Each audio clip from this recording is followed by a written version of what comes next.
Hi friends, ஒரு sister வந்து comment பண்ணியிருந்தாங்க. இவங்க வந்து நடிக்கிறாங்க, இவங்க வீடியோக்காக தான் இவங்க உள்ள நாயெல்லாம் விடுறாங்க, மற்றபடி இவங்க நாயெல்லாம் விட மாட்டாங்க, எனக்கு என்னவோ நம்பிக்கை இல்லை, இந்த மாதிரி கமெண்ட் பண்ணியிருந்தாங்க. நீங்கள் நல்லா பாருங்கள், இந்த வீடியோவில் எவ்வளோ கேஷுவலாக அதுங்க இருக்குங்க. ஒருத்தர் வீட்டில் சேர்க்கவே மாட்டாங்க அப்படின்னா, நான் இங்கே இவ்வளோ அழகாக இவ்வளோ ரிலாக்ஸாக ஒரு வீட்டில் போய் இருக்க முடியுமா? நீங்கள் சொல்லுங்கள். எனக்கு புரியல ஏன் இந்த மாதிரிலாம் கமெண்ட் பண்ணுறாங்கன்னு சொல்லிட்டு. பயந்து பயந்து தான் இருக்கும். அதோட நடவடிக்கையிலையும் நீங்கள் பார்த்தாலே தெரிஞ்சுக்கலாம். ஒருத்தர் அடிப்பாங்க, வீட்டிலேயே சேர்க்க மாட்டாங்கன்னா அதுங்க வந்து நல்லா இந்த மாதிரி இவ்வளோ ஜாலியாக உள்ளே படுத்துக்கிட்டு விளையாடிக்கிட்டு இருக்குமா?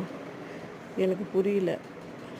இவங்க எப்படி கணிக்கிறாங்கன்னு தெரியல. எப்படி என்ன பண்ணால் இவங்கெல்லாம் நம்புவாங்கன்னு தெரில. இவங்கள நம்ப வைக்கிறது என்னோடய வேலை கிடையாது.